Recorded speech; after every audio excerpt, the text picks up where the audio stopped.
Halo friend-friendku, selamat jumpa kembali dengan kami. Assalamualaikum warahmatullahi wabarakatuh.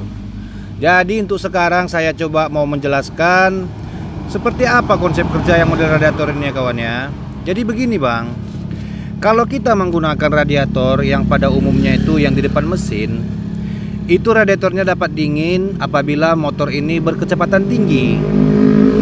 Namun apabila dia hanya berjalan di tempat, itu angin tidak akan ada yang meniup si radiator tadi, sehingga suhu panas yang diterper ke radiator, radiatornya tidak akan membuang suhu panasnya sendiri, sebab tidak ada angin yang bertiup untuk meniupkan panasnya itu tadi.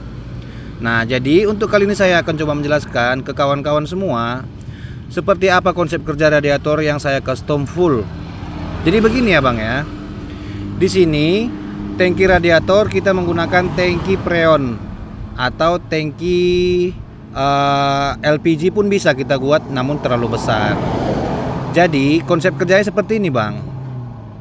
Apabila cairan penuh semua mengisi ruangan di dalam tangki ini, di selang plus di dalam mesin, di dekselnya ya, bukan sampai ke dalam mesin, di dekselnya dan tangki uppernya ini sendiri, itu kawan-kawan bisa paham.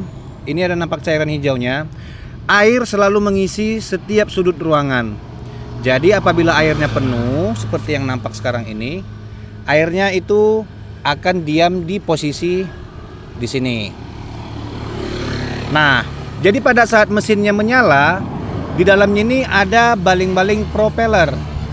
Saat baling-baling ini berputar, maka air akan bersirkulus, yaitu air akan masuk melalui ini dan air akan diputarkan melalui propellernya tadi. Terus air akan ditransfer kembali ke luar, maka air akan mendorong ke bawah.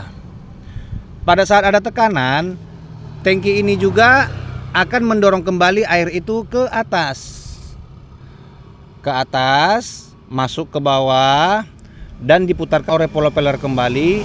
Air pun bersirkulasi kembali masuk ke selang ini, masuk ke tangki, demikian juga. Nah, jadi siklus ini akan selalu seperti itu selama mesinnya menyala. Jadi, kesimpulannya adalah kalau kawan-kawan lihat itu seperti mesin generator genset dompeng itu ya.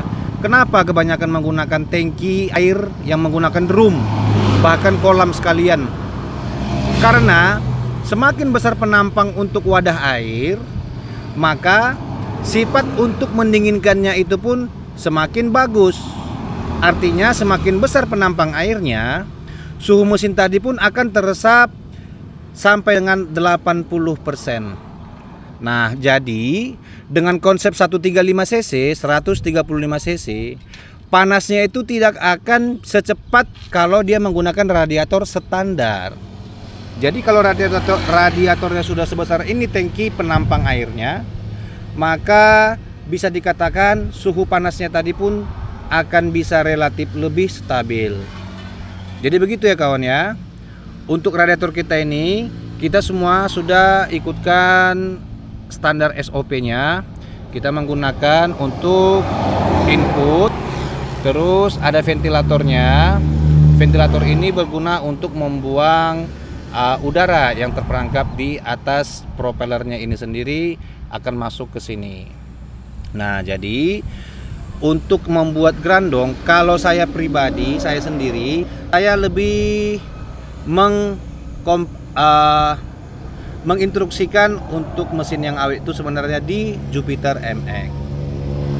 Nah, jadi kalau dia mesinnya Jupiter MX, cc tidak kecil dan tidak besar, tenaga bisa dikatakan relatif lebih kuat daripada mesin-mesin di bawahnya seperti 125, 110 cc, bahkan 100 cc.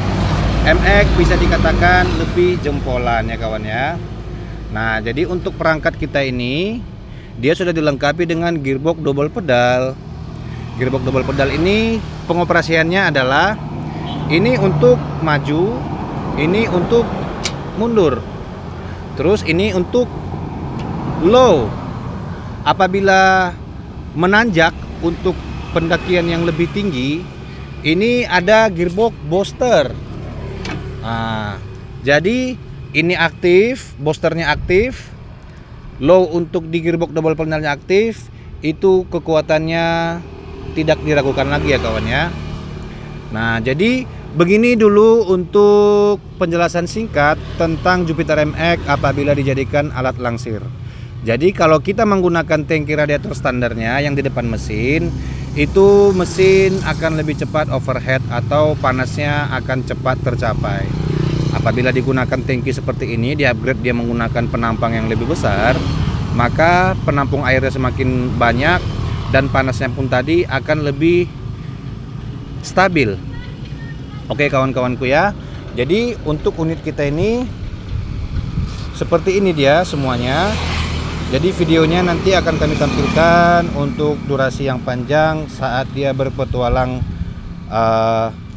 membawa beban. Jadi kawan-kawan, saya sampaikan kepada kalian, kenapa saya nggak pernah membuat video membawa sawit. Terus terang, saya tidak punya lahan sawit, nggak punya kebun sawit, apalagi sawit yang mau diamankan atau digelapkan pun saya nggak punya. Oke kawanku, semoga kalian paham. Terima kasih untuk menonton video kami ini dan salam, sampai jumpa kembali. Wassalamualaikum warahmatullahi wabarakatuh.